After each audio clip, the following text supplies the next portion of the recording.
प्यारे बच्चों नमस्कार। आप सभी का स्वागत है आपके अपने YouTube channel RWS civil services पर। मेरा नाम है विनीत कुमार। आज हम फिर से पढ़ेंगे पॉलिटी की एक और क्लास। बहुत ही महत्वपूर्ण टॉपिक प्रेसिडेंट ऑफ इंडिया को शुरू करेंगे आज, भारत के राष्ट्रपति। ठीक है, और ये चैप्टर थोड़ा बड़ा है, एक कक्षा में समाप्त नहीं होगा, 3 कक्षाएं इसके लिए लगेंगी। तो आज हम पहली कक्षा करेंगे, राष्ट्रपति से संबंधित विभिन्न संवैधानिक प्रावधानों को हम पढ़ते हुए चलेंगे। आप सभी को गुड इवनिंग। संजना, नीलाक्षी, रीमा, रिंका, शालिनी, आप सभी को गुड इवनिंग। जल्दी से सभी बच्चे आ जाएं तो हम पढ़ाई स्टार्ट करते हैं। अदनान, शालिनी, शिखा, जल्दी से सभी बच्चे आ जाएं।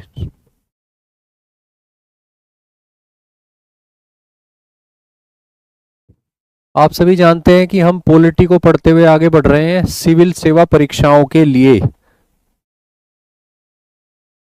सिविल सेवा परीक्षाओं के लिए एम लक्ष्मीकांत बुक के आधार पर आज हमारी कुल मिलाकर 38वीं क्लास है, यानी 38th क्लास।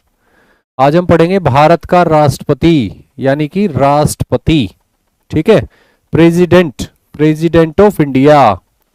और प्रेसिडेंट ऑफ इंडिया जो चैप्टर है आपकी बुक में एम लक्ष्मीकांत में, उसको हम 3 क्लासेस में फिनिश करेंगे। आज हम पढ़ रहे हैं पार्ट 1, पहली क्लास, पार्ट 1। ठीक है बच्चों, तो स्टार्ट करते हैं। सभी बच्चे आ गए हैं। नूर हसन जी, चेतक सिंह, नैन्सी, रीमा,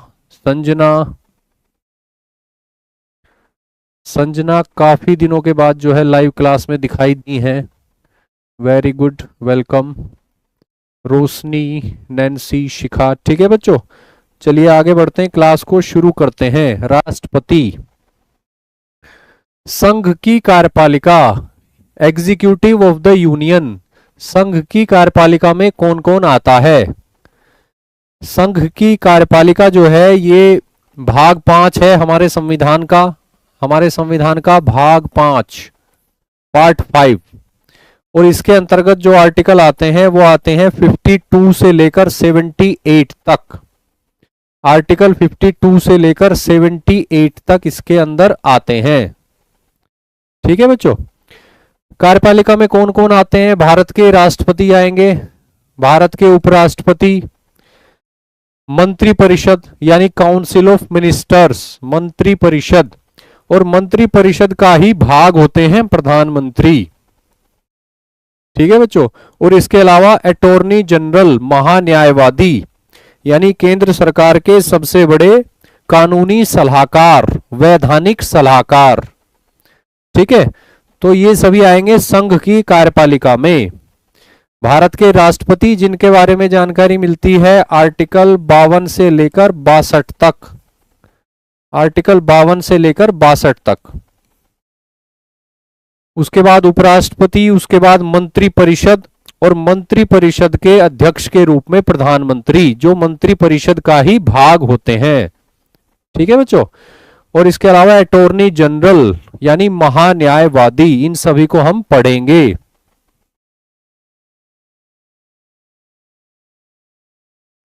ठीक है बच्चों, जो बच्चे आज पहली बार लाइव जुड़े हैं उन सभी का स्वागत है, वेलकम आप सभी को।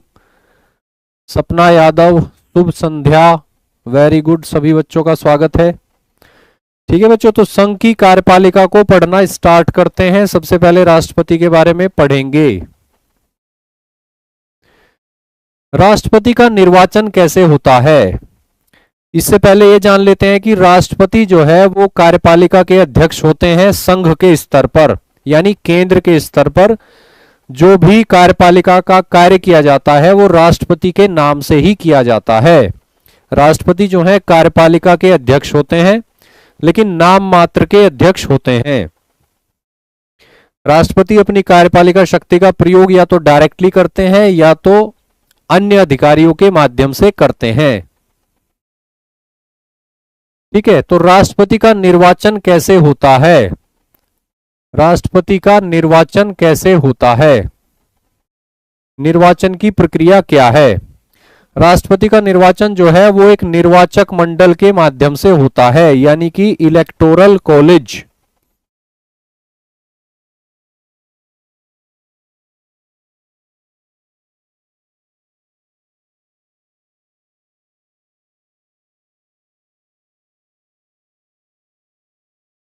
राष्ट्रपति का निर्वाचन जो है एक इलेक्टोरल कॉलेज के माध्यम से होता है, यानी निर्वाचक मंडल के।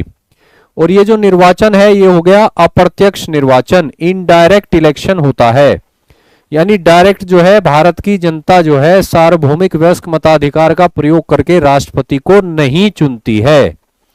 जनता के प्रतिनिधि यानी कि विधायक और सांसद वे जो है भाग लेते हैं राष्ट्रपति के चुनाव में। ठीक है, तो देख लेते हैं कि ये जो निर्वाचक मंडल है जो चुनाव करता है भारत के राष्ट्रपति का, उसमें कौन कौन शामिल होते हैं, कौन कौन उसके सदस्य होते हैं। संसद के दोनों सदनों के निर्वाचित सदस्य, संसद के दोनों सदनों यानी लोकसभा और राज्यसभा के निर्वाचित सदस्य जो होते हैं वो राष्ट्रपति के निर्वाचन में भाग लेने वाले निर्वाचक मंडल के सदस्य होते हैं। क्लियर है बच्चों यहां तक? इसके बाद राज्य विधानसभाओं के निर्वाचित सदस्य, राज्य जो हैं उनमें विधानसभाएं होती हैं। विधान परिषद की बात यहां पे नहीं हो रही है, विधानसभा की बात हो रही है। राज्य विधानसभाओं के निर्वाचित सदस्य। और इसके अलावा दो यूनियन टेरिटरीज ऐसी हैं, दो यूनियन टेरिटरीज ऐसी हैं जहां पे विधानसभाएं हैं, यानी कि यूनियन टेरिटरी दिल्ली की और पुदुचेरी की। तो दिल्ली और पुदुचेरी की जो यूनियन टेरिटरी है वहां पे विधानसभाएं हैं, तो इन विधानसभाओं के निर्वाचित सदस्य भी राष्ट्रपति के निर्वाचन में भाग लेते हैं निर्वाचक मंडल के माध्यम से। ठीक है बच्चों, तो ये इलेक्टोरल कॉलेज होता है जिसमें संसद के दोनों सदनों के निर्वाचित सदस्य होते हैं, विभिन्न राज्यों की विधानसभाओं के निर्वाचित सदस्य होते हैं, और इसके अलावा यूनियन टेरिटरी दिल्ली और पुदुचेरी की विधानसभाओं के निर्वाचित सदस्य भी होते हैं। तो यहां तक क्लियर है बच्चों? चलिए आगे बढ़ते हैं। राष्ट्रपति के निर्वाचन में कुछ सिद्धांतों का प्रयोग किया जाता है। राष्ट्रपति का निर्वाचन, वो सिद्धांत क्या है? एक तो यह है कि प्रत्येक एमएलए के मत का मूल्य इस तरह से कैलकुलेट किया जाता है कि विभिन्न राज्यों का प्रतिनिधित्व जो है वो समान रहे राष्ट्रपति के निर्वाचन की प्रक्रिया में।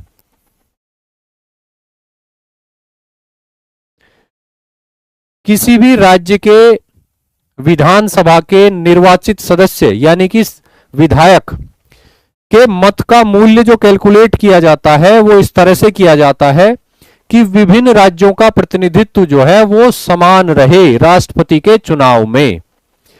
इसके बाद जो भारत की संसद के दोनों सदनों के निर्वाचित सदस्य हैं यानी कि सांसद, किसी भी सांसद के मत का मूल्य इस तरह से कैलकुलेट किया जाता है कि संघ और समस्त राज्यों के मध्य भी समानता रहे राष्ट्रपति के निर्वाचन में, यानी पैरिटी रहे, पैरिटी। संघ और राज्यों, एक तरफ तो सभी राज्य और दूसरी तरफ संघ, ठीक है, संघ और राज्यों के मध्य भी समानता हो यानी पैरिटी हो, और विभिन्न राज्यों का प्रतिनिधित्व समान रूप से हो यानी यूनिफॉर्मिटी हो। इसके अलावा प्रक्रिया जो है वो आनुपातिक प्रतिनिधित्व प्रणाली और एकल संक्रमणीय मत प्रणाली का मिला जुला रूप है, और मतदान जो है वो गुप्त किया जाता है, गुप्त रूप से मतदान होता है, मतदान गुप्त रूप से होता है। और मतदान की जो प्रणाली है वो आनुपातिक प्रतिनिधित्व और एकल संक्रमणीय मत का मिला जुला रूप है। ठीक है बच्चों, तो ये सभी सिद्धांत आपको याद रखने हैं, आपसे सीधे सीधे पूछे जा सकते हैं प्राथमिक परीक्षा में। ठीक है, आनुपातिक प्रतिनिधित्व प्रणाली और एकल संक्रमणीय मत प्रणाली का मिला जुला रूप है राष्ट्रपति के निर्वाचन की प्रक्रिया।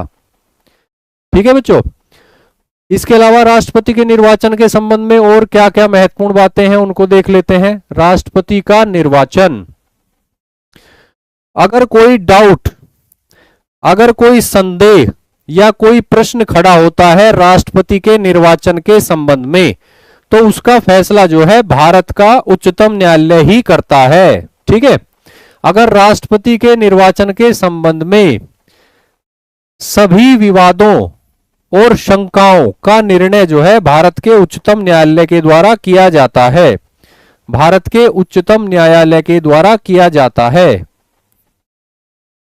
ठीक है बच्चों, राष्ट्रपति के चुनाव के संबंध में अगर कोई डाउट खड़ा हो जाता है या कोई डिस्प्यूट खड़ा हो जाता है, तो उस संबंध में जो भी इंक्वायरी करनी है, जो भी कैलकुलेशन करनी है, जो भी डिसीजन लेना है, वो पूरी तरह से भारत के उच्चतम न्यायालय के अधिकार क्षेत्र में आता है।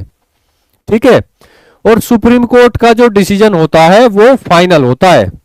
सुप्रीम कोर्ट का जो डिसीजन होता है वो फाइनल होता है। सुप्रीम कोर्ट का डिसीजन जो है इस संदर्भ में पूरी तरह से फाइनल होता है, फाइनल, अंतिम। अगली बात यह है कि निर्वाचक मंडल जो है, जो राष्ट्रपति का चुनाव करता है, अगर वो अपूर्ण है तो इसका प्रभाव राष्ट्रपति के निर्वाचन की प्रक्रिया पर नहीं पड़ता। अगर किसी राज्य की विधानसभा जो है वो भंग हो चुकी है और नई विधानसभा का गठन नहीं हुआ है, तो ऐसे में राष्ट्रपति के निर्वाचन को रोका नहीं जाता, रोका नहीं जा सकता। ठीक है, तो अगर राष्ट्रपति का निर्वाचन करने के लिए जो निर्वाचक मंडल है, अगर उसमें कोई वैकेंसी है, ठीक है, जैसे कि किसी राज्य की विधानसभा जो है वो भंग चल रही है, ठीक है, तो ऐसे में राष्ट्रपति का निर्वाचन रोका नहीं जा सकता, वो आगे बढ़ेगा, वो आगे बढ़ेगा। ठीक है, यानी निर्वाचक मंडल अगर कंप्लीट नहीं है, उसमें कोई वैकेंसी है, तो उसका प्रभाव नहीं पड़ता राष्ट्रपति के निर्वाचन की प्रक्रिया पर। राष्ट्रपति के निर्वाचन को इस आधार पर चुनौती नहीं दी जा सकती कि इलेक्टोरल कॉलेज यानी कि निर्वाचक मंडल में कोई वैकेंसी है। ठीक है बच्चों, इसके अलावा जब सुप्रीम कोर्ट में कोई डिस्प्यूट आता है राष्ट्रपति के चुनाव से संबंधित, चुनाव प्रक्रिया से संबंधित, तो अगर सुप्रीम कोर्ट को ऐसा लगता है कि कोई व्यक्ति जो राष्ट्रपति चुन लिया गया वो गलत तरीके से चुना गया है, वो राष्ट्रपति बनने के योग्य नहीं है, अर्हत नहीं है, योग्यताएं नहीं रखता है, तो ऐसे में अगर किसी व्यक्ति का निर्वाचन, राष्ट्रपति के रूप में किसी व्यक्ति का निर्वाचन सुप्रीम कोर्ट के द्वारा अवैध घोषित कर दिया जाए, अवैध घोषित कर दिया जाए, तो उस व्यक्ति के द्वारा उस तिथि से पहले किए गए कार्य, जिस तिथि को सुप्रीम कोर्ट का फैसला आया है, वो सभी कार्य वैध होंगे, उनको वैध माना जाएगा, वो बने रहेंगे। ठीक है बच्चों, उसके कार्य, उस व्यक्ति के कार्य जो है, जो राष्ट्रपति पद पर उसने किए, वो प्रभावी बने रहेंगे। ठीक है बच्चों, इसको एक बार फिर से सुन लेते हैं। यदि राष्ट्रपति के रूप में किसी व्यक्ति के निर्वाचन को सुप्रीम कोर्ट जो है अवैध घोषित कर देती है, तो उस व्यक्ति के द्वारा जिस तिथि को सुप्रीम कोर्ट का फैसला आया, उससे पहले जो भी कार्य किए गए वो सभी वैध रहेंगे, वो सभी मान्य रहेंगे। ठीक है, चलिए आगे बढ़ते हैं। राष्ट्रपति का अप्रत्यक्ष निर्वाचन क्यों किया जाता है, इस आधार पर जो है संविधान सभा में भी कई सारे प्रश्न उठाए गए कि क्यों नहीं भारत के राष्ट्रपति का निर्वाचन जो है वो प्रत्यक्ष कर दिया जाए, डायरेक्ट इलेक्शन के माध्यम से क्यों नहीं चुना जा सकता भारत के राष्ट्रपति को। तो इसके संबंध में कई सारे तर्क दिए गए। एक तो यह है कि भारत में अध्यक्षीय शासन प्रणाली नहीं है, भारत में जो प्रणाली अपनाई गई है वो संसदीय प्रणाली है, यानी पार्लियामेंटरी सिस्टम। और पार्लियामेंटरी सिस्टम में कार्यपालिका की वास्तविक शक्ति जो है वो मंत्री परिषद के पास होती है, और मंत्री परिषद के अध्यक्ष के रूप में वो प्रधानमंत्री के पास होती है। ठीक है, ऐसे में जो हेड ऑफ स्टेट होता है, राष्ट्राध्यक्ष, उसके पास कोई वास्तविक कार्यकारी शक्तियां नहीं होती। तो यहां पे बात यह है कि जब भारत ने संसदीय व्यवस्था अपनाई है और संसदीय व्यवस्था में राष्ट्रपति जो है वो कार्यपालिका का वास्तविक प्रधान नहीं है, तो फिर उसका प्रत्यक्ष निर्वाचन करने की क्या प्रासंगिकता है। प्रत्यक्ष निर्वाचन किया जाए और वास्तविक शक्ति उस पद में हो ही ना संवैधानिक व्यवस्था के अंतर्गत, तो ये तो एक अच्छी व्यवस्था नहीं मानी जाएगी। ठीक है, राष्ट्रपति का प्रत्यक्ष निर्वाचन वहां पे होता है, हो सकता है जहां पे प्रेसिडेंशियल सिस्टम अपनाया जाता है जिन देशों में, क्योंकि वहां पे राष्ट्रपति को ही कार्यपालिका की वास्तविक शक्तियां प्राप्त होती हैं। ठीक है, तो हमारे देश में अपनाया गया संसदीय व्यवस्था, संसदीय व्यवस्था में कार्यपालिका की वास्तविक शक्तियां राष्ट्रपति के पास नहीं होती, तो ऐसे में राष्ट्रपति का प्रत्यक्ष निर्वाचन करवाने का कोई जस्टिफिकेशन नहीं है, कोई कारण नहीं है। तो यही बात कही गई कि संसदीय व्यवस्था के अनुरूप है ये बात कि राष्ट्रपति जिसके पास वास्तविक कार्यपालिका शक्ति नहीं है उसका चुनाव जो है वो अप्रत्यक्ष निर्वाचन के माध्यम से ही करवा लिया जाए। ये बात समझ में आई बच्चों आप सभी को? राष्ट्रपति जो है वो केवल नाम मात्र का कार्यकारी प्रधान होता है, नाम मात्र का कार्यकारी प्रधान होता है, और इसीलिए उसका प्रत्यक्ष निर्वाचन करना, प्रत्यक्ष निर्वाचन पर इतना खर्च करना, इतनी ऊर्जा और समय का इन्वेस्टमेंट करना वो आवश्यक नहीं है। भारत जैसे देश में अगर प्रत्यक्ष निर्वाचन करवाया जाता है, जैसे अभी लोकसभा चुनाव आयोजित हुए, तो वो बहुत ही ज्यादा खर्चीला है।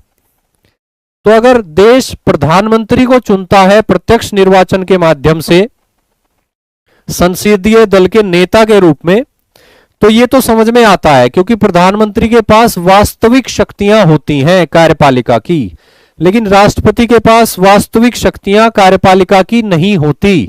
इसलिए राष्ट्रपति का निर्वाचन जो है वो अप्रत्यक्ष हो जाए तो ही अच्छा है।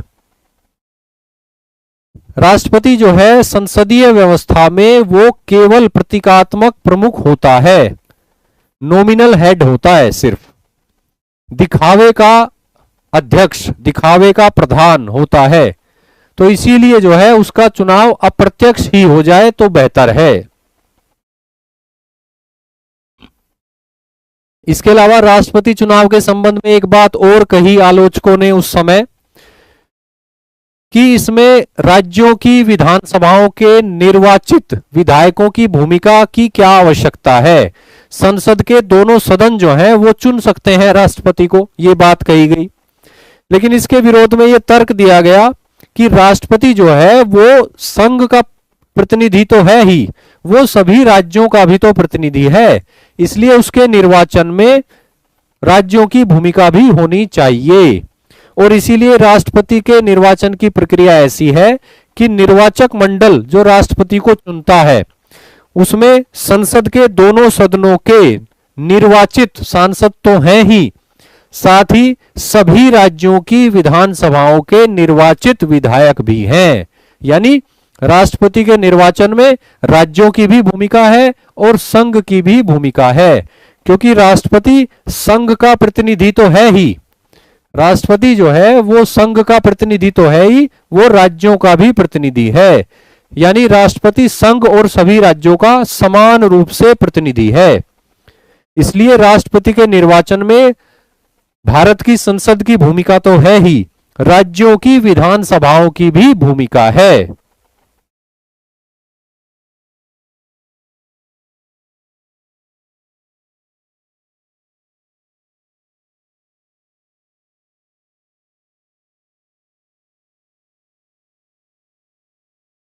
यूपीएससी मेंस के लिए काफी हद तक जो है सिलेबस कवर हो जाता है एम लक्ष्मीकांत बुक से, लेकिन पूरी तरह हो जाता है ऐसा नहीं कह सकते।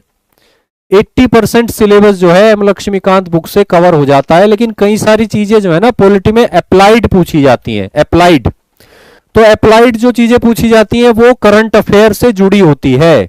यानी जिस वर्ष आप मुख्य परीक्षा देते हो उस वर्ष पॉलिटी से जुड़े अलग अलग सेगमेंट में क्या हुआ, सुप्रीम कोर्ट के कौन कौन से डिसीजन आए, संसद का व्यवहार कैसा रहा, संवैधानिक पद पर जो लोग हैं उनका व्यवहार कैसा रहा, विभिन्न जो राजनीतिक और संवैधानिक संस्थाएं हैं उनका आपस का संबंध कैसा रहा, कौन कौन से नए अधिनियम लाए गए, तो बहुत सारी बातें हो जाती हैं।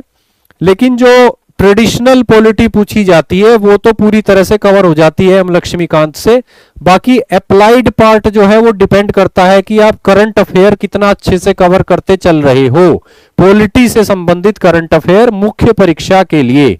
ठीक है, तो एम लक्ष्मीकांत बुक पढ़िए, मुख्य परीक्षा देनी है अगर आपको यूपीएससी की और यूपीपीसीएस की और अन्य राज्य लोक सेवा आयोगों की, और प्लस जो है इसके साथ आप जो है उच्च स्तरीय समाचार पत्रों को पढ़ते हुए चलिए, जैसे कि द हिंदू पढ़िए, इंडियन एक्सप्रेस पढ़िए, और उसमें जो पॉलिटी से रिलेटेड करंट डेवलपमेंट्स आते हैं उनको ट्रैक करते हुए चलिए। ठीक है बच्चों, तो उसके बाद आपका सभी प्रश्न जो है मेंस के आप पकड़ पाओगे। राष्ट्रपति जो है वो भारत का प्रथम नागरिक होता है, हेड ऑफ स्टेट होता है, राष्ट्राध्यक्ष होता है, भारत की यूनिटी, इंटीग्रिटी और सोलिडेरिटी का प्रतिनिधित्व वो करता है, यानी भारत की एकता, भारत की अखंडता का प्रतिनिधित्व करता है भारत का राष्ट्रपति। ठीक है बच्चों,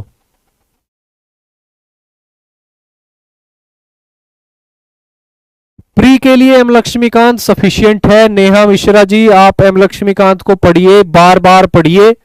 प्री का अगर इस बार का मैं अनुभव बताऊं, मैंने आपका एग्जाम देखा था, यूपीएससी का जो एग्जाम हुआ था अभी जून में, तो उसमें जो है 18 क्वेश्चन आए थे पॉलिटी के। 18 में से मान के चलिए कि 14 to 15 क्वेश्चन जो थे वो एम लक्ष्मीकांत से उनके आंसर मिल रहे थे, लेकिन 3 से 4 क्वेश्चन ऐसे थे जिनके आंसर एम लक्ष्मीकांत में नहीं थे, वो बाहर से मुझे भी सर्च करने पड़े थे। मैंने सोल्व करवाया था पेपर, पॉलिटी के 18 क्वेश्चन मैंने सोल्व कराए थे, एक वीडियो इसी प्लेलिस्ट में आपको मिल जाएगी। तो 18 में से 13 to 14 क्वेश्चन जो थे वो एम लक्ष्मीकांत से थे, और अराउंड 4 क्वेश्चन जो थे वो ऐसे थे 18 में से जो एम लक्ष्मीकांत से बाहर थे।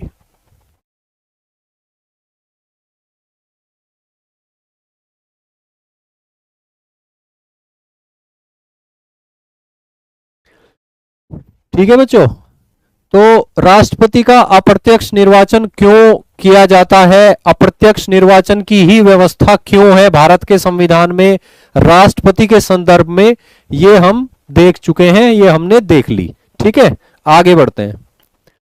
राष्ट्रपति के पद के लिए अर्हताएं क्या क्या हैं, एलिजिबिलिटी क्या है, राष्ट्रपति के पद के लिए अर्हताएं क्या हैं, एलिजिबिलिटी क्या है, कौन एलिजिबल होता है राष्ट्रपति पद का चुनाव लड़ने के लिए। ठीक है बच्चों, तो इसको देख लेते हैं।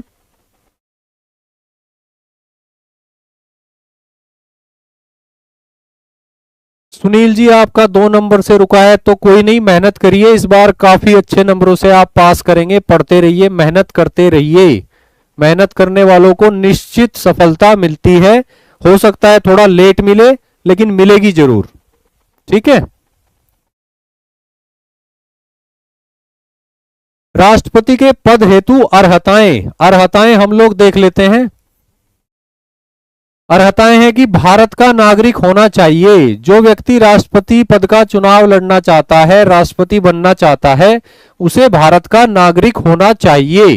क्लियर, 35 वर्ष की आयु पूरी कर चुका हो, 35 वर्ष की आयु जो है वो पूर्ण कर चुका हो, 35 वर्ष की आयु पूर्ण कर चुका होना चाहिए। ठीक है, लोकसभा का सदस्य निर्वाचित होने के लिए अर्हत होना चाहिए, लोकसभा का सदस्य निर्वाचित होने की योग्यताएं उसमें होनी चाहिए। इसके अलावा संघ या राज्य सरकार के अंतर्गत वो लाभ के पद पर नहीं होना चाहिए, ऑफिस ऑफ प्रॉफिट के पद पर नहीं होना चाहिए। संघ सरकार के अंतर्गत या राज्य सरकार में लाभ के पद पर नहीं होना चाहिए, ऑफिस ऑफ प्रॉफिट पर नहीं होना चाहिए। ठीक है, और राष्ट्रपति के निर्वाचन के लिए कुछ पदों को नहीं माना जाता ऑफिस ऑफ प्रॉफिट। ठीक है, जैसे अगर कोई व्यक्ति राष्ट्रपति के पद पर है पहले से ही, तो वो राष्ट्रपति का चुनाव लड़ सकता है। अगर कोई व्यक्ति उपराष्ट्रपति के पद पर है तो वो भी राष्ट्रपति का चुनाव लड़ सकता है। यानी कुछ पद ऐसे दिए गए हैं संविधान में जिनको ऑफिस ऑफ प्रॉफिट नहीं माना जाता राष्ट्रपति के चुनाव के संदर्भ में। और ऐसे जो पद हैं वो पद हैं राष्ट्रपति, उपराष्ट्रपति, राज्यपाल, केंद्रीय मंत्री और राज्यों में मंत्री। ठीक है बच्चों,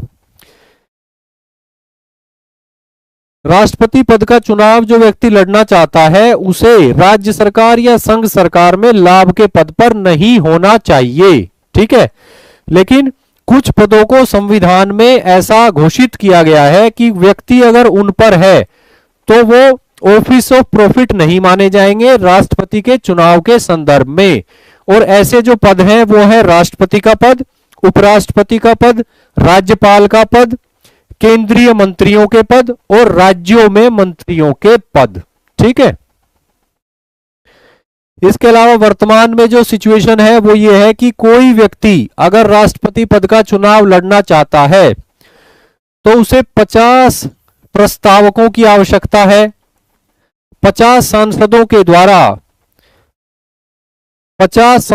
द्वारा उसका नाम जो है प्रपोज किया जाना चाहिए।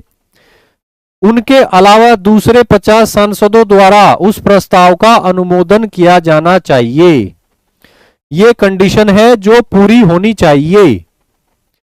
कोई व्यक्ति अगर राष्ट्रपति का चुनाव लड़ता है तो उसके पास 50 सांसदों का समर्थन होना चाहिए, यानी 50 सांसद जो है सिग्नेचर करके उसके नाम को प्रस्तावित करें उम्मीदवार के रूप में और अन्य 50 सांसद जो है उसके नाम का अनुमोदन करें, तब वो व्यक्ति राष्ट्रपति पद का चुनाव जो है लड़ पाएगा।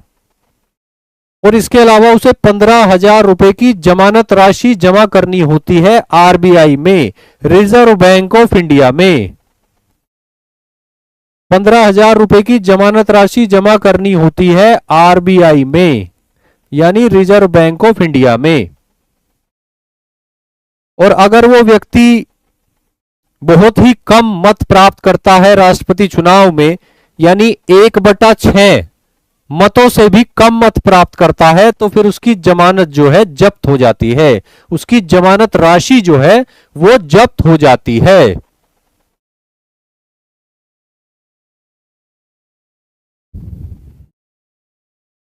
क्लियर है बच्चों यहां तक? नूर हसन जी आप ठीक कर रहे हैं, अमेरिका में 2 बार से ज्यादा कोई व्यक्ति राष्ट्रपति नहीं बन सकता। अमेरिका में वर्तमान स्थिति यह है, संवैधानिक स्थिति, कि कोई व्यक्ति जो है 2 बार से अधिक राष्ट्रपति नहीं बन सकता। अनुमोदन का अर्थ है समर्थन करने वाला।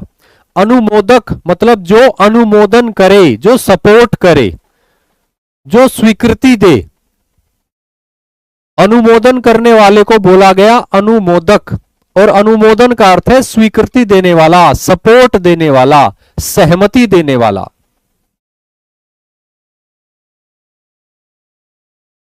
पचास प्रस्तावक चाहिए, 50 अनुमोदक चाहिए और 15,000 रुपए की जमानत राशि जमा करनी होती है रिजर्व बैंक ऑफ इंडिया में। ठीक है, चलिए आगे बढ़ते हैं। राष्ट्रपति द्वारा शपथ लेना। राष्ट्रपति द्वारा शपथ लेना।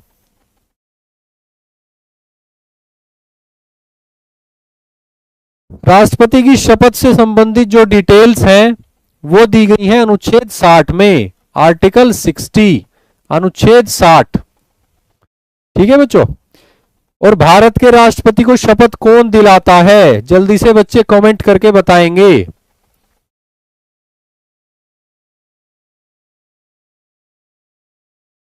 भारत के मुख्य न्यायाधीश, भारत के मुख्य न्यायाधीश जो है यानी chief justice of India, Bharat के मुख्य न्यायाधीश यानी चीफ जस्टिस ऑफ इंडिया के द्वारा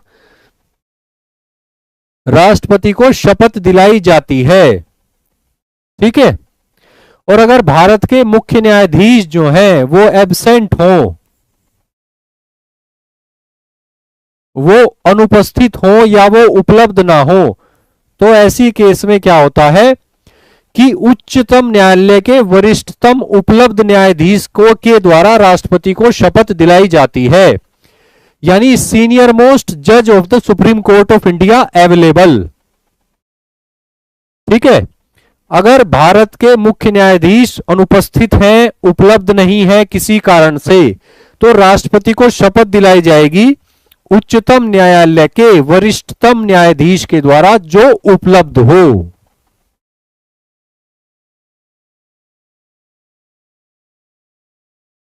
ठीक है। उच्चतम न्यायालय यानी सुप्रीम कोर्ट ऑफ इंडिया के वरिष्ठतम न्यायाधीश के द्वारा जो उपलब्ध हो, उनके द्वारा राष्ट्रपति को शपथ दिलाई जाएगी।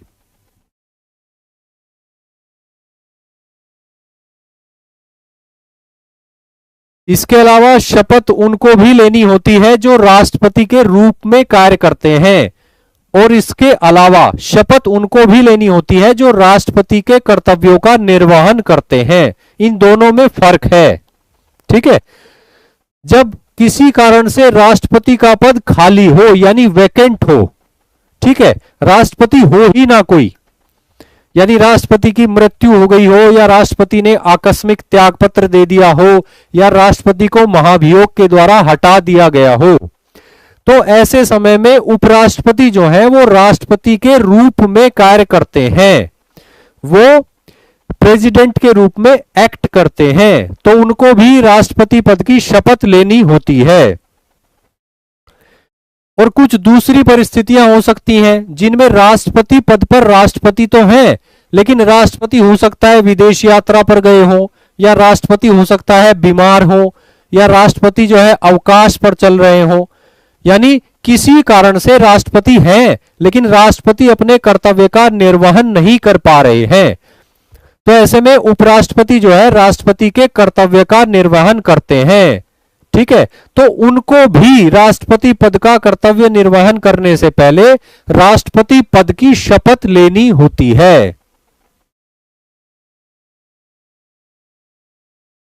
ठीक है। यानी राष्ट्रपति के रूप में कार्य करता है अगर कोई व्यक्ति, राष्ट्रपति के रूप में कार्य करने वाला, उसको भी राष्ट्रपति पद की शपथ लेनी होगी आर्टिकल 60 के अंतर्गत।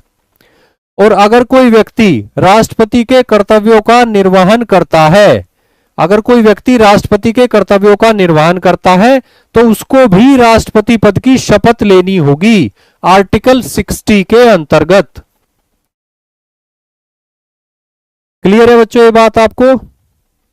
सभी बच्चे फोकस करेंगे क्लास पर, बहुत ही महत्वपूर्ण आर्टिकल्स हैं, बहुत ही महत्वपूर्ण इंफॉर्मेशन है। राष्ट्रपति से संबंधित जो प्रावधान है वो आपसे पूछे जा सकते हैं, मुख्य परीक्षा में भी और प्रारंभिक परीक्षा में भी।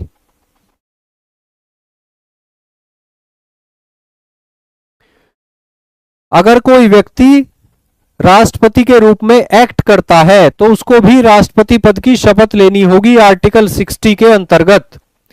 और अगर कोई व्यक्ति राष्ट्रपति के फंक्शंस को डिस्चार्ज करता है, ठीक है, प्रेसिडेंट के फंक्शंस को डिस्चार्ज करता है, तो उसको भी ऐसा करने से पहले राष्ट्रपति पद की शपथ लेनी होगी आर्टिकल 60 के अंतर्गत।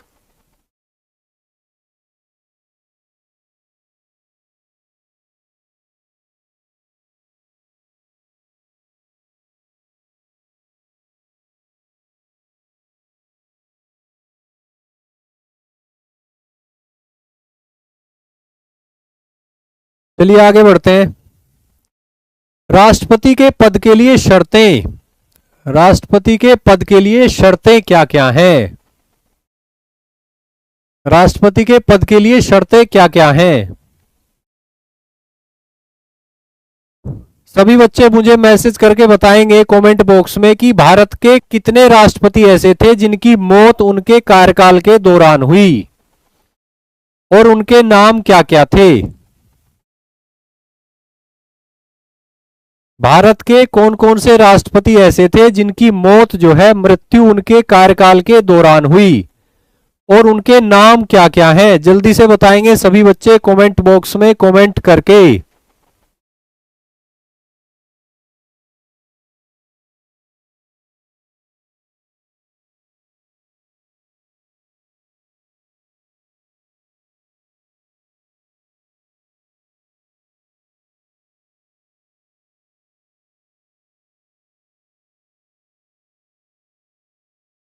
How many presidents died while in office? बताइए, how many presidents of India died while in office, या कहें कि during their tenure. How many presidents of India died during their tenure? Shikha Verma ने आंसर दिया है 2, और नाम बताया है शालिनी ने, नैन्सी ने। 2 राष्ट्रपति ऐसे हुए हैं जो अपने कार्यकाल के दौरान यानी अपने टेन्योर के दौरान ही मृत्यु हो गई जिनकी। एक थे जाकिर हुसैन और दूसरे थे फखरुद्दीन अली अहमद। एक थे जाकिर हुसैन और एक थे फखरुद्दीन अली अहमद। ठीक है, चलिए आगे बढ़ते हैं। राष्ट्रपति के पद के लिए शर्तें। राष्ट्रपति के पद के लिए शर्तें, ये जानकारी है आर्टिकल 59 में।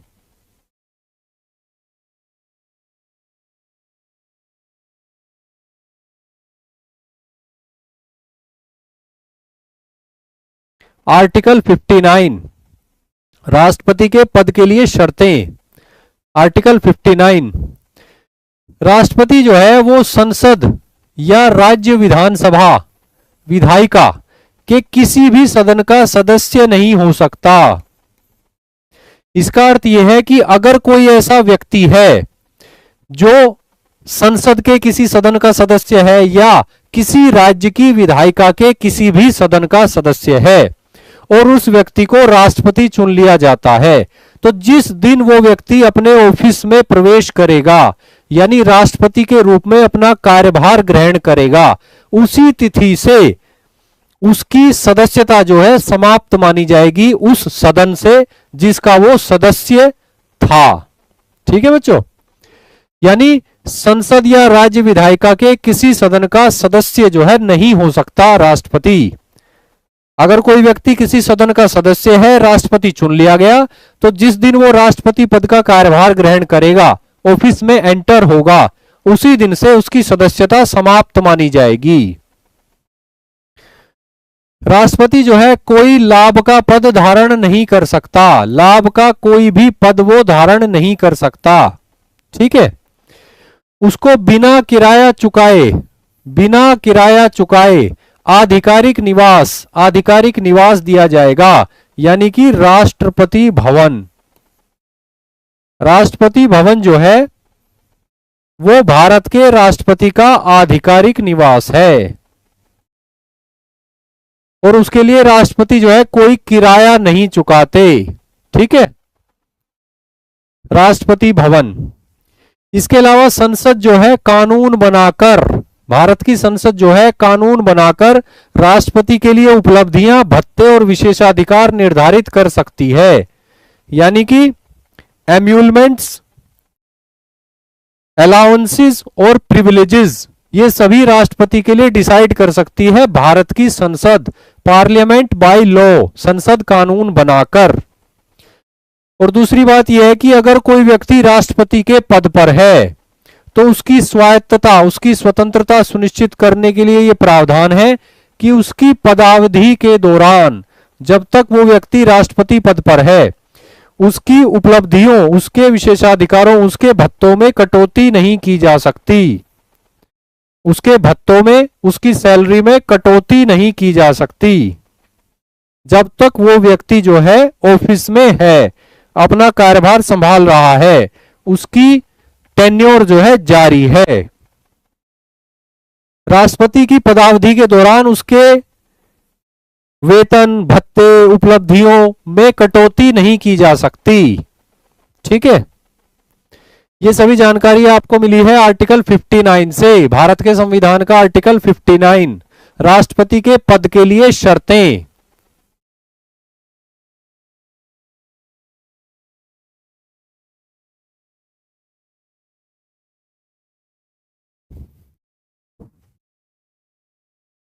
भारत में एक नागरिक कितनी बार भी राष्ट्रपति बन सकता है? कोई निश्चित अधिकतम सीमा नहीं है कि कोई व्यक्ति कितनी बार चुनाव लड़ सकता है।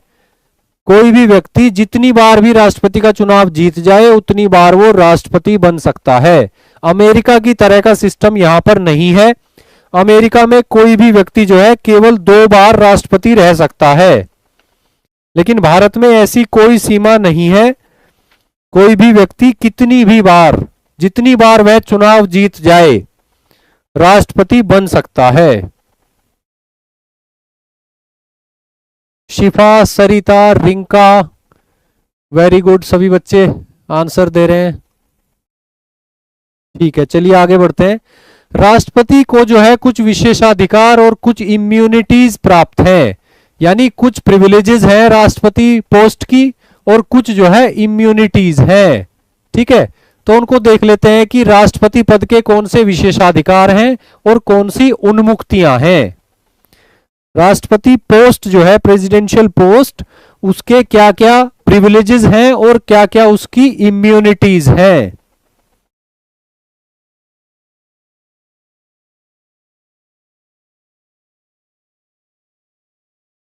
अगर राष्ट्रपति अपनी ऑफिशियल ड्यूटी में कोई कार्य कर रहा है तो उसकी कोई भी विधिक जिम्मेदारी नहीं होगी, उसकी कोई भी लीगल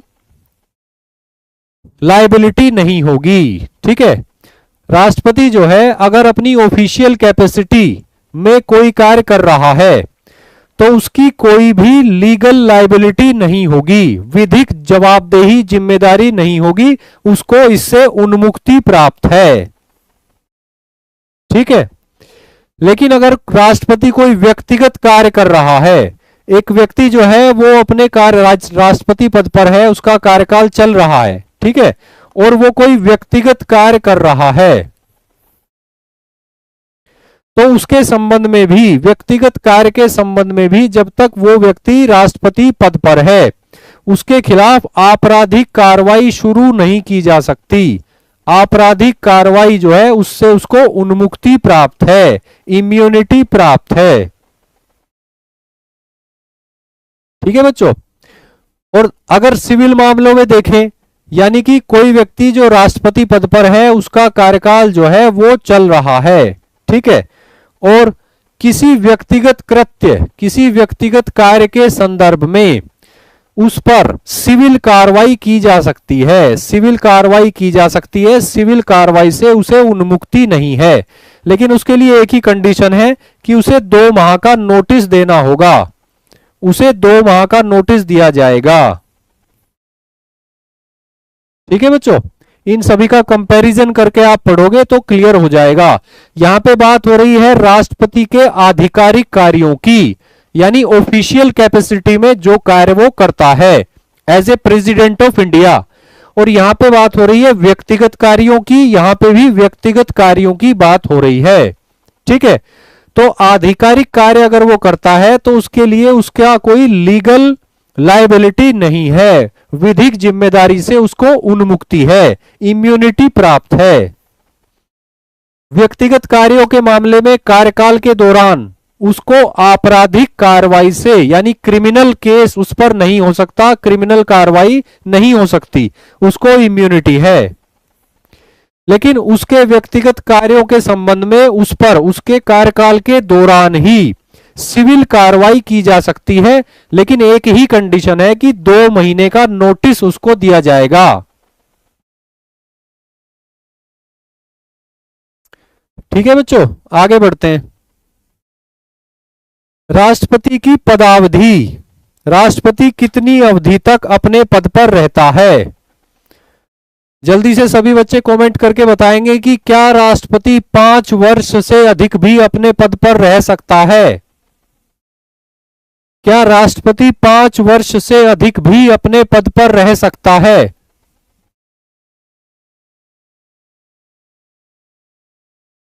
क्या भारत के राष्ट्रपति 5 वर्ष से अधिक भी अपने पद पर रह सकते हैं? जल्दी से कमेंट करके बताएंगे बच्चे। नैन्सी त्रिवेदी आप कह रही हैं नो। अनु गौतम आप कह रहे हैं यस। चलिए तो मैच टाई हो गया, एक यस और एक नो। रिंका जी कह रही हैं नो। शालिनी श्रीवास्तव, जब तक नया राष्ट्रपति अपना पद ग्रहण नहीं करता तब तक राष्ट्रपति अपने पद पर बने रहते हैं। वेरी गुड, ये है राइट आंसर। नेहा मिश्रा जी कह रही हैं रह सकता है। Shalini, yes sir. जब तक नए राष्ट्रपति अपना पदभार ग्रहण नहीं करते तब तक राष्ट्रपति अपने पद पर रह सकते हैं, भले ही 5 साल से ज्यादा समय वो इस पद पर रहें। ठीक है, इस बारे हम अभी बात करेंगे।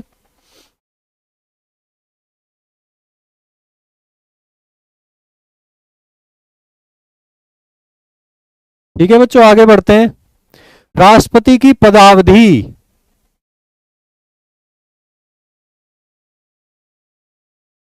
राष्ट्रपति की पदावधि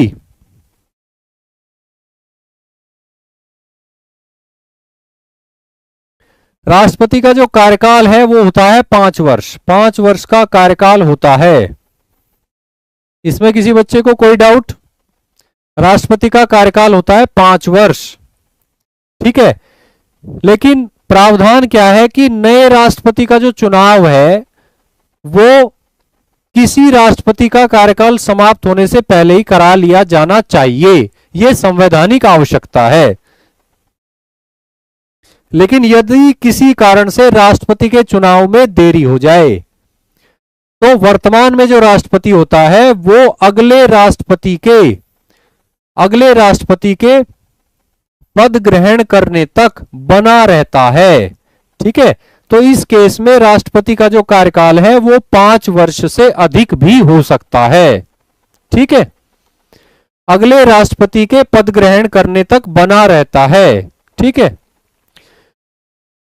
जब भी चाहे राष्ट्रपति अपना त्यागपत्र दे सकता है। त्यागपत्र जो है किसको संबोधित करेगा? उपराष्ट्रपति के नाम संबोधित होगा और साथ ही लोकसभा के स्पीकर को जानकारी दी जाएगी। राष्ट्रपति 2 कार्य एक साथ करेगा। अपना त्यागपत्र देगा जो संबोधित होगा उपराष्ट्रपति को, और साथ ही जो है लोकसभा के स्पीकर को जानकारी दी जाएगी। ठीक है, तो उपराष्ट्रपति को संबोधित करके भारत का राष्ट्रपति कभी भी त्यागपत्र दे सकता है। इसके अलावा राष्ट्रपति को महाभियोग चलाकर हटाया जा सकता है उसके पद से। महाभियोग चलाकर उसके पद से कभी भी हटाया जा सकता है। महाभियोग को इंग्लिश में क्या बोलते हैं? सभी बच्चे कमेंट करके बताएंगे। मुकेश कुमार जी, ऐसा एक बार भी नहीं हुआ है। राष्ट्रपति को महाभियोग चलाकर भारत में कभी भी नहीं हटाया गया। इनफैक्ट किसी भी राष्ट्रपति पर महाभियोग नहीं लगाया गया। सुहानी सिंह जी कह रही है impeachment. Very good Shalini, Nancy, जय सिंह भी ठीक कह रहे हैं, लेकिन स्पेलिंग गलत है। इंपीचमेंट, महाभियोग इंपीचमेंट।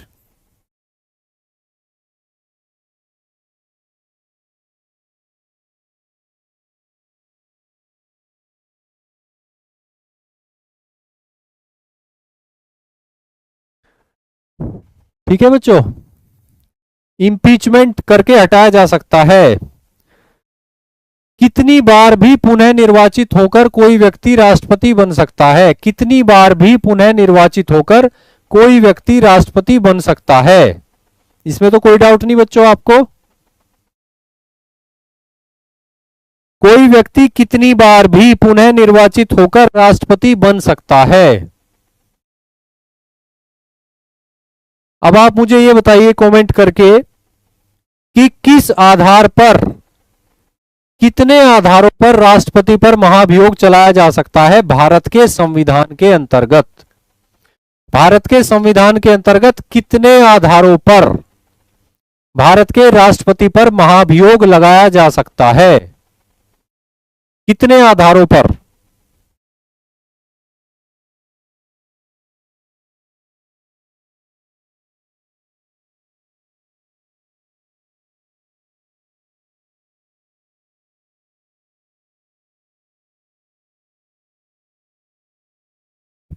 आकाश सिंह, आपका आंसर सही नहीं है।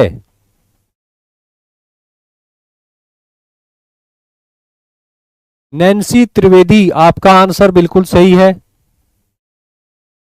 सुहानी सिंह, आपका आंसर सही नहीं है।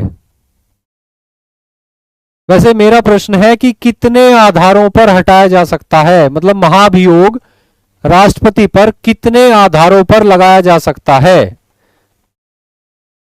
और ये शुक्ला जी का आंसर बिल्कुल सही आया है कि एक आधार पर, एक आधार पर, केवल एक आधार पर, संविधान का अतिक्रमण, वोलेशन ऑफ कॉन्स्टिट्यूशन, संविधान का अतिक्रमण, वोलेशन ऑफ कॉन्स्टिट्यूशन, ठीक है, केवल एक आधार है जिसके आधार पर भारत के राष्ट्रपति पर महाभियोग लगाया जा सकता है।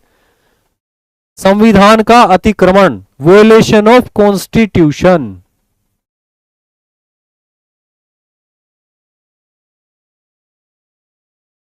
इसके अलावा अन्य कोई आधार नहीं है। चलिए इंपीचमेंट के बारे में पढ़ते हैं। भारत के राष्ट्रपति पर जो महाभियोग लगाया जाता है उसके बारे में पढ़ते हैं। महाभियोग संबंधी जो प्रावधान है वो भारत के संविधान के किस अनुच्छेद में है? भारत के संविधान के किस अनुच्छेद में राष्ट्रपति पर महाभियोग लगाए जाने संबंधी प्रावधान है?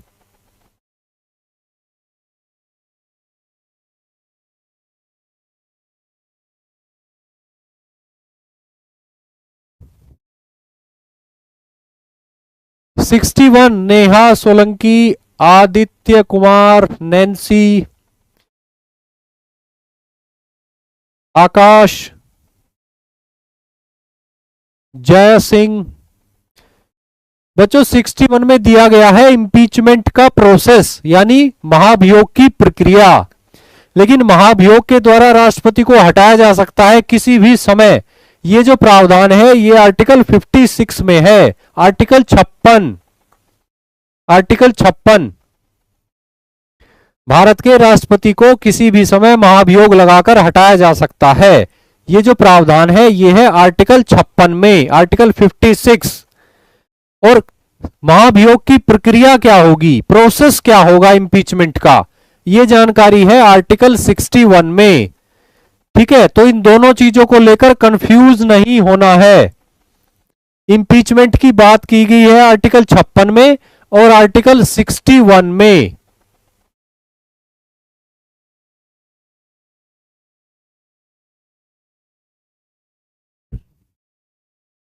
चलिए आगे बढ़ते हैं, इंपीचमेंट के बारे में डिटेल में जानते हैं। राष्ट्रपति पर महाभियोग,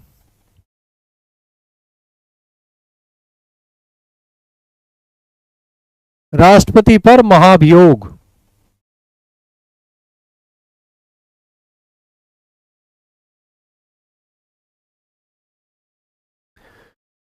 भारत के संविधान का आर्टिकल 56, आर्टिकल 56 बात करता है कि संविधान के उल्लंघन के आधार पर महाभियोग चलाया जा सकता है राष्ट्रपति के ऊपर। यानी भारत के राष्ट्रपति के ऊपर किस आधार पर महाभियोग लगाया जा सकता है, यह जानकारी दी गई है आर्टिकल 56 में। ठीक है, तो आर्टिकल 61 आप याद रखिए, लेकिन आर्टिकल 56 भी याद रखिए। ठीक है, राष्ट्रपति के महाभियोग से संबंधित कोई भी प्रश्न बनेगा, कोई भी आंसर आप लिखोगे मुख्य परीक्षा में, तो आपको जो है आर्टिकल 56 और आर्टिकल 61 दोनों को मेंशन करना है। भारत के राष्ट्रपति पर संविधान का उल्लंघन यानी वोलेशन ऑफ कॉन्स्टिट्यूशन के आधार पर महाभियोग लगाने का प्रावधान है। ये जो बात है ये है आर्टिकल 56 में। ठीक है, और आर्टिकल 61 में क्या है? आर्टिकल 61 में क्या है? राष्ट्रपति पर महाभियोग लगाने की प्रक्रिया, प्रोसेस। ठीक है, तो ये जो डिफरेंस है ये ध्यान में रखना है, ये ध्यान में रखना है। 56 और 61, 56 और 61। रामकिशोर जी, राष्ट्रपति शासन 56 से नहीं लगता, राष्ट्रपति शासन 356 से लगता है। भारत के संविधान के आर्टिकल 356 से लगता है राष्ट्रपति शासन। चलिए महाभियोग के बारे में जानते हैं कि महाभियोग की जो प्रक्रिया है वो संसद के किसी भी सदन में प्रारंभ हो सकती है। संसद के किसी भी सदन में महाभियोग की प्रक्रिया प्रारंभ हो सकती है। संसद के दोनों सदनों की इसमें भूमिका है, राज्यों की विधानसभाओं की इसमें कोई भूमिका नहीं है। ठीक है। महाभियोग की प्रक्रिया लोकसभा से शुरू हो सकती है और उसके बाद वो राज्यसभा जा सकती है, या तो इसका उल्टा भी हो सकता है, महाभियोग की प्रक्रिया राज्यसभा से भी शुरू हो सकती है और उसके बाद वो लोकसभा जा सकती है। ठीक है। तो संसद के किसी भी सदन से प्रक्रिया प्रारंभ हो सकती है। प्रक्रिया क्या है वो देख लेते हैं एक बार। संसद के किसी भी सदन से प्रक्रिया प्रारंभ हो सकती है। जिस सदन से प्रक्रिया प्रारंभ हो रही है उस सदन के द्वारा राष्ट्रपति के विरुद्ध आरोप तैयार किए जाएंगे और एक संकल्प में लिखे जाएंगे, यानी रिजोल्यूशन में लिखे जाएंगे, और उस सदन की कुल सदस्य संख्या के 1/4 सांसद उस संकल्प पर हस्ताक्षर करेंगे। ठीक है। यहां से कार्रवाई शुरू होगी इंपीचमेंट की, यानी महाभियोग की। ठीक है। उसके बाद जो है राष्ट्रपति को 14 दिन का नोटिस दिया जाएगा। राष्ट्रपति को जानकारी दी जाएगी कि ऐसे ऐसे प्रक्रिया हम शुरू कर रहे हैं। 14 डेज का नोटिस दिया जाएगा राष्ट्रपति को। उसके बाद जो ये संकल्प है, महाभियोग संकल्प, जिस पर ऑलरेडी सिग्नेचर कर दिए हैं उस सदन के 1/4 सांसदों के द्वारा, उसको उसी सदन में मतदान के लिए रखा जाएगा। और अगर उस सदन के कुल सदस्य संख्या के 2/3 सांसदों ने उस संकल्प को पारित कर दिया तो वो संकल्प जो है फिर दूसरे सदन को भेजा जाएगा, दूसरे सदन में जाएगा। ठीक है। दूसरे सदन में जब ये महाभियोग संकल्प जाएगा पहले सदन से 2/3 बहुमत से पारित होकर, ठीक है, उसके बाद दूसरा सदन जो है इन आरोपों की जांच करेगा। दूसरा सदन जो है राष्ट्रपति के विरुद्ध जांच करेगा, इन्वेस्टिगेशन करेगा। ठीक है। अब ये जो इन्वेस्टिगेशन की प्रक्रिया होगी इसमें राष्ट्रपति को सुनवाई का अवसर भी दिया जाएगा और राष्ट्रपति अगर चाहे तो किसी और के माध्यम से खुद को उपस्थित कर सकते हैं, यानी वो वकील भी हायर कर सकते हैं, अपने किसी प्रतिनिधि को भी पेश कर सकते हैं। ठीक है। उसके बाद जो है इन्वेस्टिगेशन का रिजल्ट आएगा और वो जो रिजल्ट आएगा उस पे फिर से मतदान होगा। दूसरे सदन की बात हम कर रहे हैं। अगर 2/3 बहुमत से फिर से वो संकल्प पारित हो जाता है तो जिस तिथि को वो संकल्प पारित होगा उस तिथि से राष्ट्रपति को हटा हुआ माना जाएगा। ठीक है।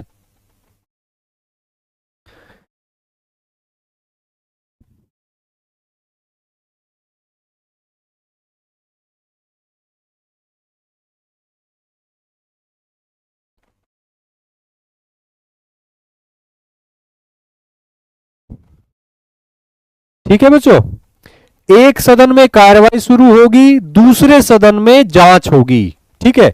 और जांच में अगर राष्ट्रपति दोषी पाए जाते हैं तो फिर उस पर मतदान होगा। 2/3 सदस्यों ने, अगर टोटल संख्या के 2/3 सदस्यों ने पारित कर दिया तो फिर राष्ट्रपति को हटा हुआ माना जाएगा। तो यह संसद में जो प्रक्रिया है ये हो गई अर्ध न्यायिक टाइप की। अर्ध न्यायिक यानी कि ये प्रक्रिया कैसी है, ये आधी तो न्यायिक है और आधी राजनीतिक है। यानी इसमें जांच भी हो रही है, इन्वेस्टिगेशन भी हो रही है और उसके बाद इसमें मतदान भी हो रहा है। तो ये जो प्रक्रिया है, संसद में राष्ट्रपति के विरुद्ध जो महाभियोग की प्रक्रिया चलाई जाती है, यह अर्ध न्यायिक प्रक्रिया है, क्वासी जुडिशियल प्रोसेस है। ठीक है बच्चों। और ये जो प्रक्रिया है ये सिर्फ जो है संसद के दोनों सदनों में होती है। इसमें राज्यों की विधानसभाओं की या विधायकों की कोई भूमिका नहीं होती।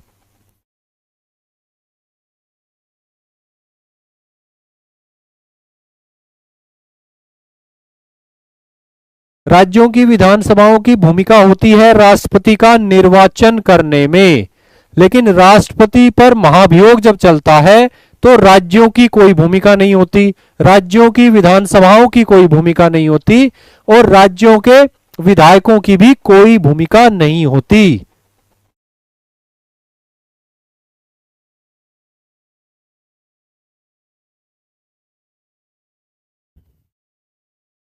शुक्ला जी जानना चाहते हैं कि यूपीपीसीएस की तैयारी कैसे कैसे करें, उसके बारे में बताइए।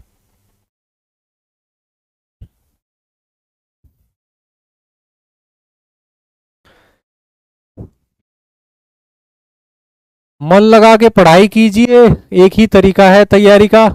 बाकी मैं आपके बारे में ज्यादा जानता नहीं हूँ कि आपकी एज क्या है, आप पढ़ाई में कहाँ हैं, किस लेवल पे आप पढ़ रहे हैं, कब आप अटेम्प्ट देने वाले हैं, कौन से सब्जेक्ट आप लेना चाहते हैं, हिंदी माध्यम से हैं या कि इंग्लिश मीडियम से हैं। तो जब तक ये सभी जानकारी मेरे पास नहीं है तब तक मैं गाइड आपको नहीं कर सकता कि आपको कैसे तैयारी करनी चाहिए।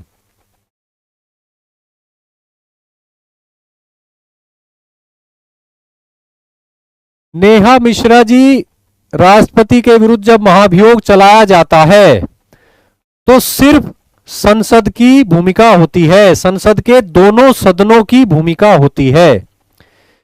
और यहां पे निर्वाचित सांसदों की भी भूमिका है और मनोनीत या नामांकित सांसदों की भी भूमिका है।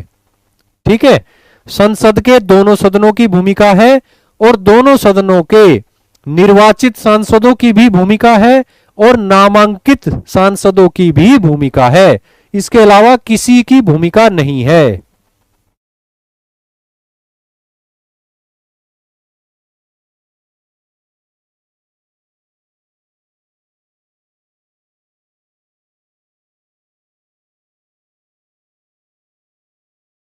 राष्ट्रपति को अधिकार है कि वो अपना पक्ष रखे, ये बात तो मैंने बोली। जब एक सदन से महाभियोग की प्रक्रिया शुरू हो जाती है और दूसरे सदन में पहुंच जाती है तो दूसरा सदन जो है जांच करता है, राष्ट्रपति के विरुद्ध आरोपों की जांच करता है और राष्ट्रपति को सुनवाई का मौका देता है। और राष्ट्रपति चाहे तो अपने किसी प्रतिनिधि के माध्यम से भी अपना पक्ष रख सकते हैं। ठीक है, महाभियोग की प्रक्रिया में राष्ट्रपति को सुनवाई का मौका दिया जाता है दूसरे सदन में, जो सदन जांच करता है। ठीक है, जांच की प्रक्रिया में राष्ट्रपति को अपना पक्ष रखने का पूरा पूरा अवसर दिया जाता है।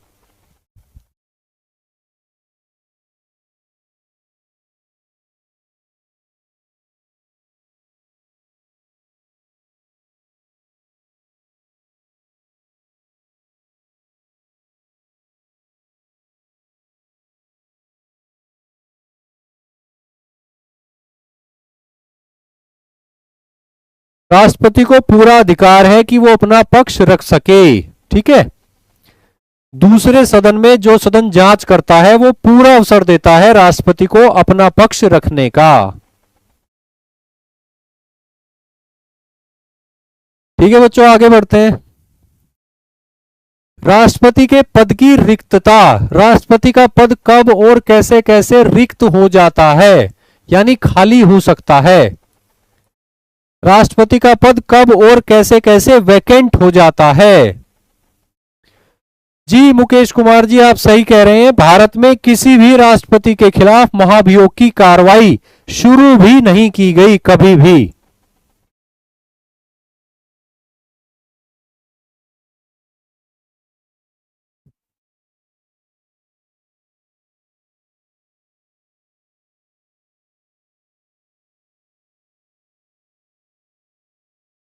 राष्ट्रपति के पद की रिक्तता 5 वर्ष का कार्यकाल समाप्त होने पर, 5 वर्ष का कार्यकाल अगर समाप्त हो जाए, ठीक है, इसके अलावा त्यागपत्र देने पर त्यागपत्र दे सकता है कभी भी। महाभियोग द्वारा हटाया जा सकता है, महाभियोग द्वारा हटाया जा सकता है। मृत्यु हो सकती है कार्यकाल के दौरान, जैसे जाकिर हुसैन की हुई थी और फखरुद्दीन अली अहमद की हुई थी मृत्यु। इसके अलावा निर्वाचन अवैध घोषित किया जा सकता है भारत के सुप्रीम कोर्ट के द्वारा। अगर निर्वाचन प्रक्रिया में कोई असंवैधानिक बात है तो उसके आधार पर निर्वाचन प्रक्रिया को निर्वाचन को अवैध घोषित किया जा सकता है भारत के सुप्रीम कोर्ट के द्वारा। और राष्ट्रपति का पद जो है वो खाली हो सकता है, वैकेंट हो सकता है। तो ये वे आधार हैं जिनके आधार पर राष्ट्रपति के पद की रिक्तता हो सकती है, राष्ट्रपति का पद जो है वैकेंट हो सकता है।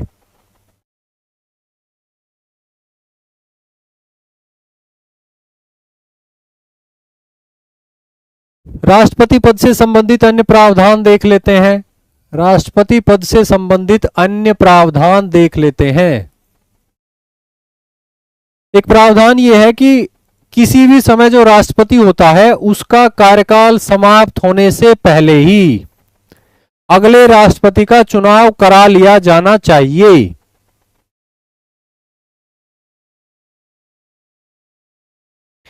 राष्ट्रपति पद संबंधी अन्य प्रावधान, ठीक है। कार्यकाल समाप्त होने से पूर्व ही अगले राष्ट्रपति का चुनाव करा लिया जाना चाहिए। और अगर राष्ट्रपति पद की रिक्ति आकस्मिक हो जाए, अचानक, जैसे राष्ट्रपति का निधन हो जाए, राष्ट्रपति त्यागपत्र दे दे, राष्ट्रपति का निर्वाचन सुप्रीम कोर्ट के द्वारा अवैध घोषित कर दिया जाए, या राष्ट्रपति जो है महाभियोग के द्वारा हटा दिया जाए, तो अगर आकस्मिक रिक्ति हुई है तो ऐसे में 6 महीने के अंदर नए राष्ट्रपति को चुन लिया जाना चाहिए। 6 महीने का समय दिया गया है भारत के संविधान में नए राष्ट्रपति को चुनने के लिए।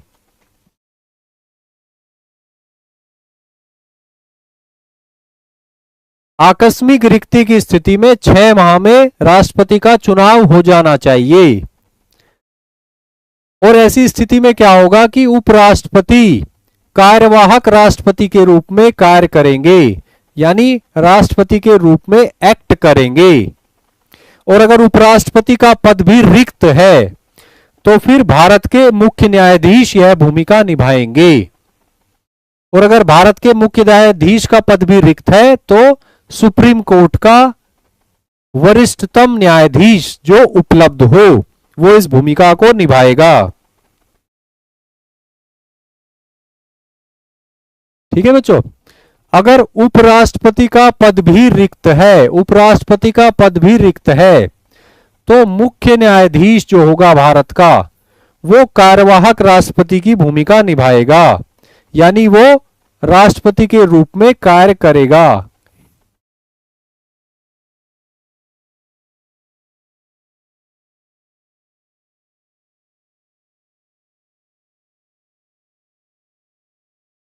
क्लियर है बच्चों?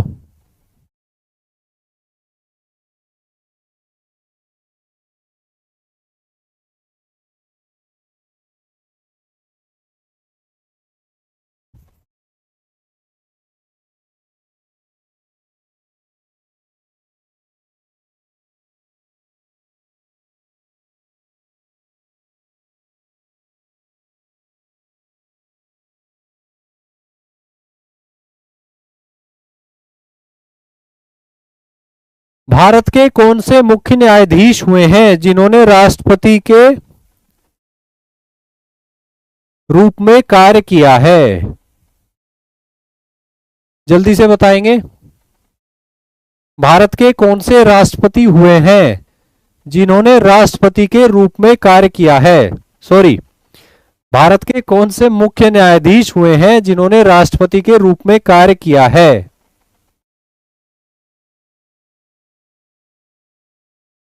माया जी का आंसर है Hidayatullah. Hidayatullah.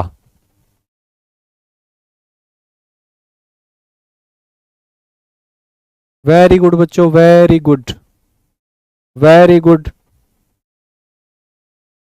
Hidayatullah, Suhani Singh Hidayatullah, Shalini ji Hidayatullah, Roshni right answer, Shukla ji right answer, Shifa, Akash right answer.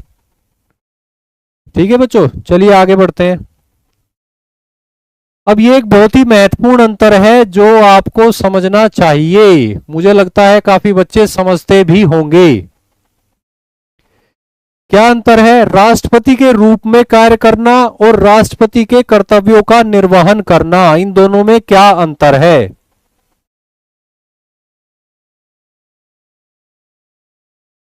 ये क्लास यूपीएससी के लिए लगभग सफिशिएंट है, इसमें कोई डाउट नहीं है।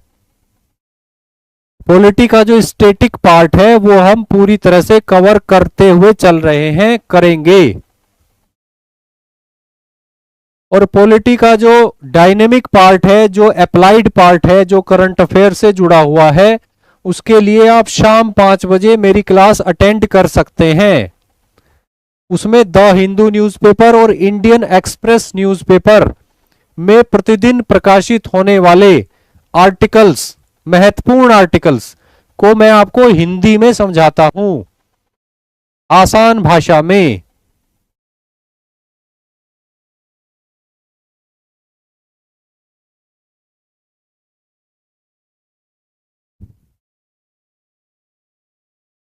ठीक है बच्चों, तो देख लेते हैं ये अंतर, देख लेते हैं महत्वपूर्ण अंतर। राष्ट्रपति के रूप में कार्य करना, राष्ट्रपति के रूप में कार्य करना और राष्ट्रपति के कर्तव्यों का निर्वहन करना, इन दोनों में अंतर है। देखिए, अगर राष्ट्रपति का पद किसी कारण से रिक्त हो जाए, यानी वैकेंट हो जाए, यानी राष्ट्रपति की मृत्यु हो जाए, राष्ट्रपति त्यागपत्र दे दे, महाभियोग के द्वारा राष्ट्रपति को हटा दिया जाए, या फिर सुप्रीम कोर्ट राष्ट्रपति के निर्वाचन को अवैध घोषित कर दे, तो ऐसी परिस्थितियों में जब अचानक राष्ट्रपति का पद जो है वो खाली हो जाता है, वैकेंट हो जाता है, यानी कोई राष्ट्रपति पद पर नहीं होता, तो ऐसी परिस्थिति में या तो उपराष्ट्रपति, या तो अगर उपराष्ट्रपति भी उपलब्ध ना हो तो भारत के मुख्य न्यायाधीश जो हैं वो राष्ट्रपति के रूप में कार्य करते हैं, राष्ट्रपति के रूप में कार्य करते हैं। ठीक है, और इसके लिए वो राष्ट्रपति पद की शपथ भी लेते हैं, और जब वो राष्ट्रपति के रूप में कार्य करते हैं तो उनको राष्ट्रपति पद की समस्त शक्तियां और समस्त विशेषाधिकार जो है वो प्राप्त होते हैं। ठीक है, एक दूसरी परिस्थिति हो सकती है, जब राष्ट्रपति जो है, राष्ट्रपति पद खाली तो नहीं है लेकिन राष्ट्रपति अपना कर्तव्य निभाने के लिए उपलब्ध नहीं है, यानी कि राष्ट्रपति अपने पद पर हैं लेकिन राष्ट्रपति अनुपस्थित हैं, या वो बीमार हैं, या वो अवकाश पर हैं, यानी किसी वजह से राष्ट्रपति जो हैं वो अपना कर्तव्य निर्वहन नहीं कर पा रहे हैं। तो ऐसे में जो भूमिका निभाई जाती है उपराष्ट्रपति के द्वारा या उनकी अनुपस्थिति में भारत के मुख्य न्यायाधीश के द्वारा, वो होती है राष्ट्रपति के कर्तव्यों का निर्वहन करना। ठीक है, राष्ट्रपति के कर्तव्यों का निर्वहन करना। ठीक है, और इन दोनों बातों में फर्क है। राष्ट्रपति के रूप में कार्य करना अलग है, राष्ट्रपति के कर्तव्य का निर्वहन करना अलग है। ठीक है, तो जब कोई व्यक्ति राष्ट्रपति के कर्तव्यों का निर्वहन करता है उस समय भी उसको ऐसा करने से पहले राष्ट्रपति पद की शपथ लेनी होती है, और उसको भी राष्ट्रपति पद के समस्त अधिकार और समस्त विशेषाधिकार प्राप्त होते हैं। ठीक है बच्चों, ये जो केस है ये तब होता है जब राष्ट्रपति का पद खाली हो, वैकेंसी हो वहां पे, और ये तब होता है जब राष्ट्रपति का पद खाली नहीं हो लेकिन राष्ट्रपति किसी कारण से अपना दायित्व निभा नहीं पा रहे हो, या तो राष्ट्रपति बीमार हो, या राष्ट्रपति विदेश यात्रा पर गए हो, या राष्ट्रपति किसी अन्य कारण से अवकाश पर हो। ठीक है, तो ये दोनों का अंतर आपको समझ के चलना है, और जहां आवश्यक हो इस अंतर के आधार पर अपना उत्तर लिखना है। ठीक है।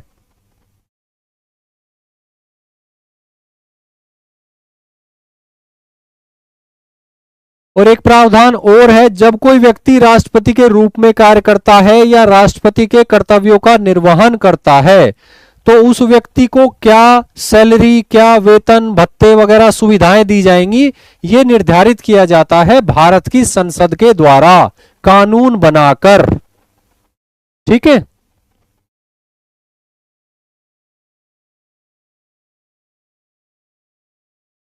इस स्लाइड में मैंने आपको एक बहुत ही महत्वपूर्ण अंतर बताया है। अंतर क्या है? राष्ट्रपति के रूप में कार्य करना यानी एक्ट एज प्रेसिडेंट, ये अलग होता है। किससे? राष्ट्रपति के कर्तव्यों का निर्वहन करने से। राष्ट्रपति के रूप में कोई व्यक्ति यानी उपराष्ट्रपति या भारत के मुख्य न्यायाधीश तब कार्य करते हैं जब राष्ट्रपति का पद खाली हो, राष्ट्रपति के पद पर कोई भी न हो। ठीक है। यदि राष्ट्रपति के पद पर व्यक्ति है लेकिन वो या तो बीमार है या अनुपस्थित है या अवकाश पर है, यानी राष्ट्रपति तो हैं लेकिन राष्ट्रपति अपने कर्तव्य का निर्वहन नहीं कर पा रहे हैं, तो ऐसे में राष्ट्रपति के कर्तव्यों का निर्वहन किया जाता है उपराष्ट्रपति के द्वारा या भारत के मुख्य न्यायाधीश के द्वारा। तो इन दोनों भूमिकाओं में अंतर है। ठीक है। लेकिन दोनों ही कार्यों के लिए पहले राष्ट्रपति की शपथ लेनी होती है और दोनों ही भूमिकाएं जब कोई व्यक्ति निभाता है तो उस समय उसको राष्ट्रपति की शक्तियां और विशेषाधिकार प्राप्त होते हैं पूरी तरह से।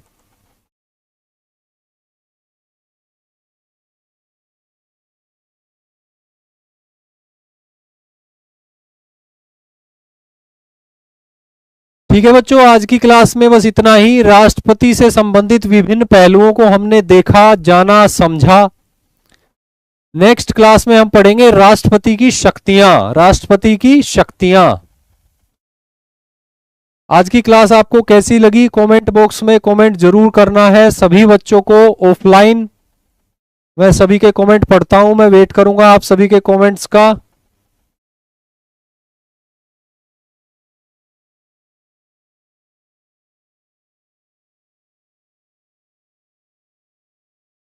ठीक है बच्चों, ये अच्छे अच्छे कमेंट जो मैं देख रहा हूं सामने, ये सब आपको ऑफलाइन भी करने हैं, जो परमानेंट रहें, स्थायी रूप से दिखें। ठीक है बच्चों, चलिए आज की क्लास में इतना ही। कल मिलते हैं शाम को 8 बजे और तब हम पढ़ेंगे राष्ट्रपति की शक्तियां। तब तक के लिए आप सभी को मेरा नमस्कार।